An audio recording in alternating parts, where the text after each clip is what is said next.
गाडी कोणाची? ते मिसेस प्रधान आहेत ना, त्यांची. त्या कुठे भेटल्या तुला? इथेच, म्हणजे कोपऱ्यावर. अगं एवढी गोंधळलेस का तू? मिसेस प्रधानांच्या गाडीत आलीस म्हणजे काय चोरी वगैरे नाही केलीस? वेडी कुठली? चल ये. हो आले.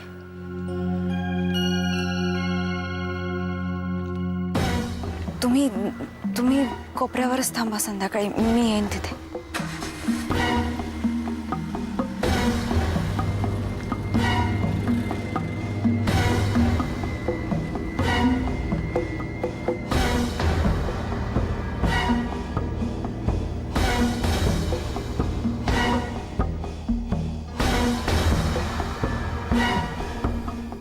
मला माहितीये तू मला सांगितलंयस की तू आणि मा अश्विनीची काळजी घ्यायला आहात म्हणून, पण तरी मी तुला हेच सांगायला फोन केलाय की अश्विनीला सकाळ सकाळ उलटी झाली आणि तरी सुद्धा हट्टाने ती मुलगी ऑफिसला गेली.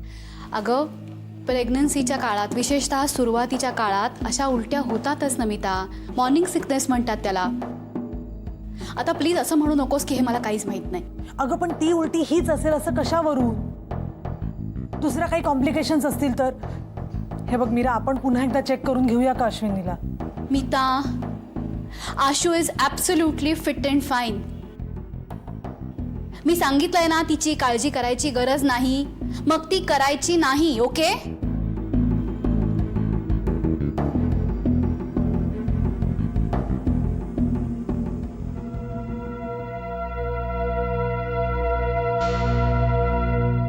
काकांची नजर मला आरपार पाहत होती. इतक्या स्वच्छ, शुद्ध, प्रेमळ माणसाशी आणखी किती खोटं बोलणार आहे मी? त्यांच्याशीच कशाला? दादा, वहिनी, आई, समीरशी सुद्धा. आणि साधं सुद्धा खोटं नाही, इतकं भयंकर खोटं. माझ्या जीवाभावाच्या, माझ्यावर माया करणाऱ्या, मला दुखलं खुपलं तर ज्यांच्या डोळ्यात पाणी येतं त्यांच्याशीच खोटं बोलते मी. दादर काका तर रोज भेटणार, रोज नाही जमणार मला असं. त्यापेक्षा मिसेस प्रधान म्हणतात तशी नोकरी सोडलेली बरी. निदान त्यांना तरी आनंद होईल. नाही, नको. त्यासाठी पुन्हा एक मोठं खोटं रचावं लागेल. आणि नोकरी सोडून त्यांच्या घरात मी 24 तास करणार काय? निदान मी जे करते त्याचं दडपण इथे आल्यावर थोडं कमी तरी होईल. वाटेल की सगळं नॉर्मलच चाललंय, आधीसारखं. निदान थोडा वेळ तरी मला या आवासात राहू दे, नाहीतर मी मरून जाईल.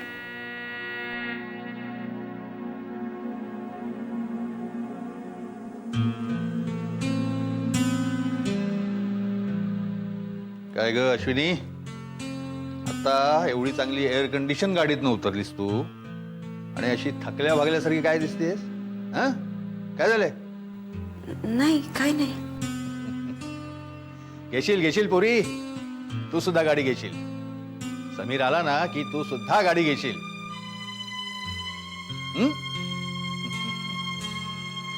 आमचं काय पोरी, आम्ही आता नदीच्या दुसऱ्या तीरावरती जाऊन पोहोचलो. तुला अजून या नदीतनं खूप प्रवास करायचा आहे. पण बाळा, उरावर अशी चिंतांची गाठोडी घेऊन तू ही नदी कशी काय पार करणार ग? झटकून टाक बेटा सगळ्या चिंता आणि जरा स्वप्न पाहिलं शिक. अशी हसलीस की किती बरं वाटतं ग पोरी. नेहमी अशीच हसत राहा. येतो.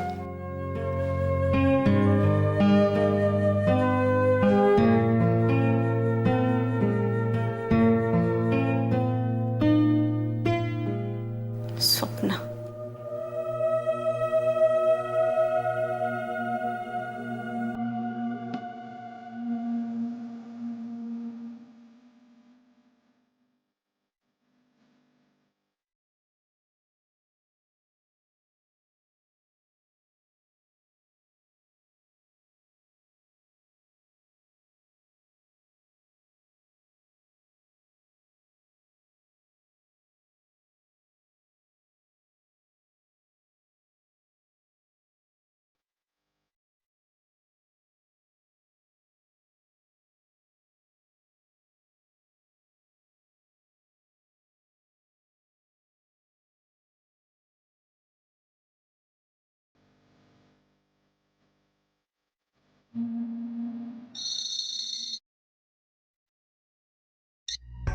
पलाश, अरे कुठे आहेस तू?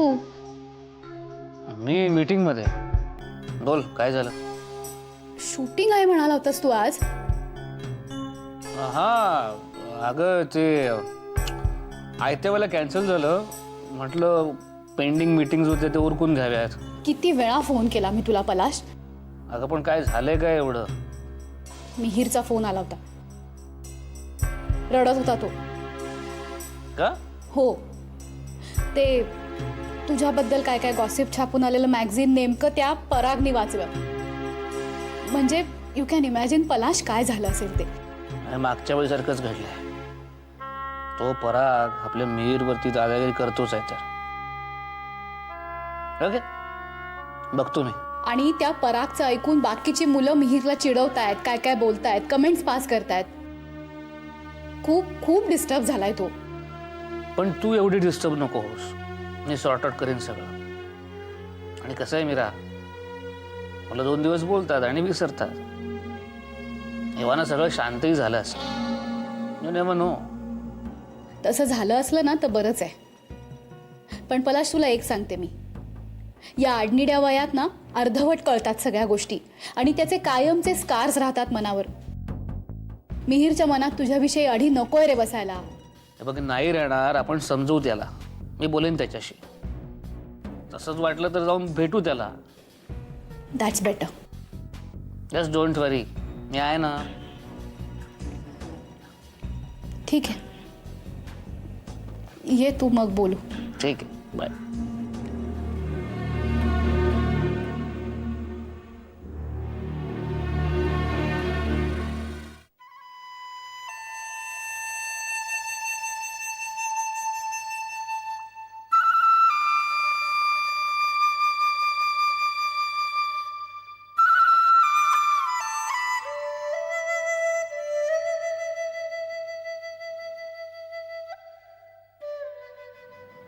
ओ मॅडम,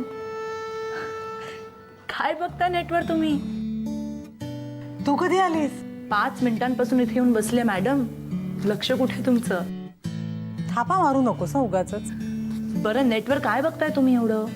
अगं काय आहे, आज सकाळी ना आशूला उलटी झाली. मग मी मा आणि मीराशी बोलले. मीराचं म्हणणं this is very normal, morning sickness आहे.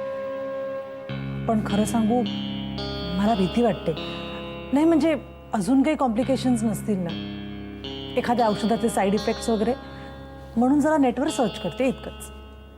त्यासाठी नेटची काय गरज आहे तुला? म्हणजे मी आहे की चालतं बोलतं नेट तुझ्या समोर. खरं सांगू का तुला, प्रतीकच्या वेळेस मला 1-2 महिने नाही तर चक्क 6 महिने उलट्यांचा त्रास झाला. तू प्रतीकला पाहिलं होतंस ना, केवढं जावळ होतं त्याला. आणि खरं सांगू का, मुलांना जावळ असलं ना की होतोच उलट्यांचा त्रास. ते सगळं सोसावंच लागतं. आणि हे सगळं सोसण्यासाठी पोटातलं बाळ बळ देत असतं. मला नक्कीच खात्री आहे आशू अजिबात घाबरली नसणार. तुला अनुभव नाही ना म्हणून. लुक नमिता, मला असं अजिबात म्हणायचं नव्हतं. झालं बोलून? तुला जे काही बोलायचं होतं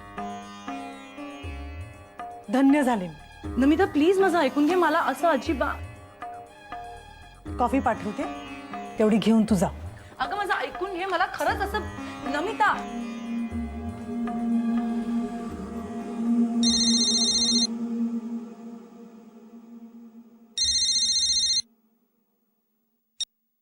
समीर, किती बरं वाटलं आशू तुझा आवाज ऐकून. माझे आशू. समीर, काय झालं? खूप एकटं वाटतंय का? तुझी खूप आठवण येते. तू जवळ असावंस असं वाटतंय. मी तुझ्या जवळच आहे. काय काय झालंय? माझी दुसरी नोकरी गेली. ही पण? हो, हे जितके पटकन मिळतं तितक्या पटकन जातात पण नोकऱ्या. आणि अभ्यास? माझं लक्ष नाही लागत आहे ग. असं नको करू समीर, मी आहे ना. तुला डोळ्यासमोर आणूनच धीर गोळा करतोय आशू. पैसे पण संपत आले. पैसे? सगळंच खूप टफ आहे. समीर, तू काळजी करू नकोस. तू एकदा ठरवलंस ना, मग आता मागे वळून नाही पाहायचं. आपण पाहिलेली स्वप्न कायम लक्षात ठेव, म्हणजे मार्ग आपोआप सापडेल.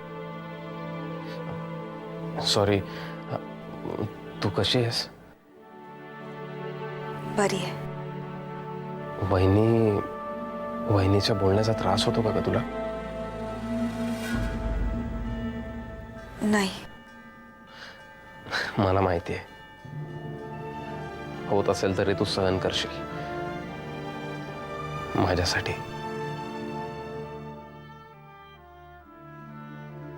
आशू, बोल ना आशू. आशू, मला फोन ठेवायला लागेल. पैसे कमी आहेत ना? समीर, तू अजिबात धीर सोडू नकोस. सगळं व्यवस्थित होईल. अभ्यासाकडे लक्ष दे. काळजी घे. बाय.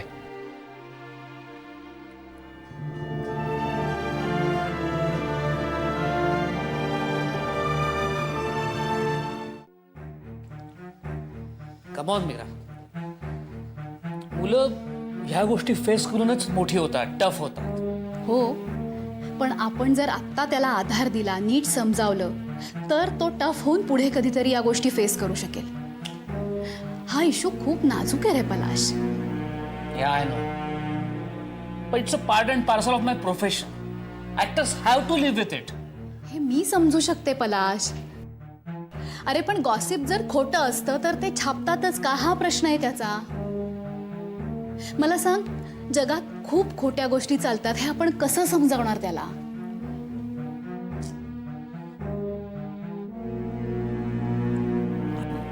सगळं खूप कठीण आहे. आफ्टर ऑल, जगण्याचा हा गुंता जगता जगताच कळतो. आणि प्रोसेस सुद्धा अटळ आहे. या प्रोसेसमध्ये साधं खर्चटणं सुद्धा अपरिहार्य आहे. पण त्याच्या खर्चटण्याचे ओरखडे आपल्या मनावर उठतायत. मला फार कासावीस व्हायला झालंय रे मिहीरचा फोन येऊन गेल्यापासून. मग मीरा, आपण त्याला भेटायला जाणार आहोत ना. आत्ता इथे काळजी करून काही उपयोग होणार आहे का? आणि यू नेव्हर नो, कदाचित मीर या सगळ्यातनं बाहेर आला सुद्धा असेल, सगळं विसरून गेला असेल, सगळं शांत झालं असेल, मस्ती करत असेल तो. एक मिनिट. हा बोला. हो, डॉक्टर मीरा पुरंदरे बोलते, बोला. काय?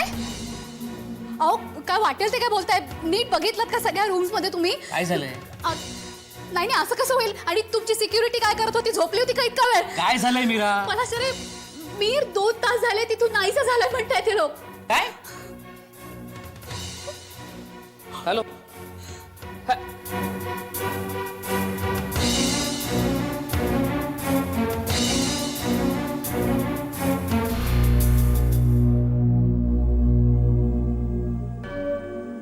झोपलाय तो. झोपला? लक्षातच नाही आलं माझ्या. या हातात पुस्तक असेल तर तुम्हाला जगाची शुद्ध असते का? काय हो, तो काय वेतन आयोग येणार होता, तो आला का?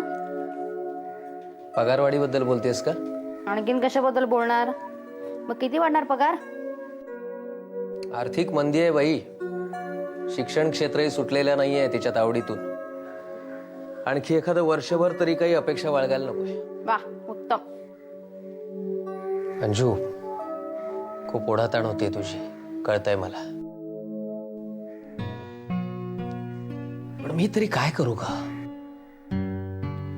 आणि तुमचा विषय पण असा आहे ना, संस्कृत सगळ्यांनी ऑप्शनला टाकलेला.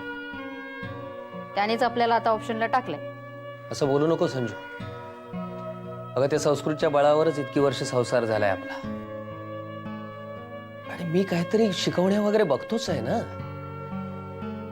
हो ते आहेच, पण आजकाल तुमची व्याख्यानं पण कमी झालीत हो. त्या व्याख्यानांचं काही खरं नसतं. सगळा खर्च वजा जाता 100-500 रुपये हातात पडतात. त्यापेक्षा शिकवण्या बऱ्या. स्कोरिंग सब्जेक्ट असतो ना, त्यामुळे लोक शिकवणी लावतात हल्ली संस्कृतची.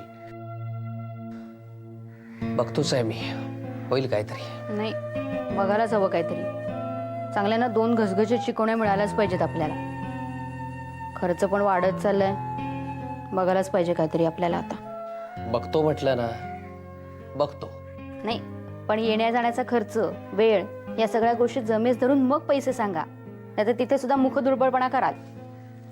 चला शतपावली करून येतो मी जरा. बसा, मी जाते. चाल, विरजण लावायचं.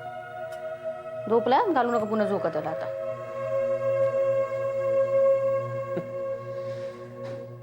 विरजण घेऊनच फिरत असते ती, तरी काय करेल बिचारी.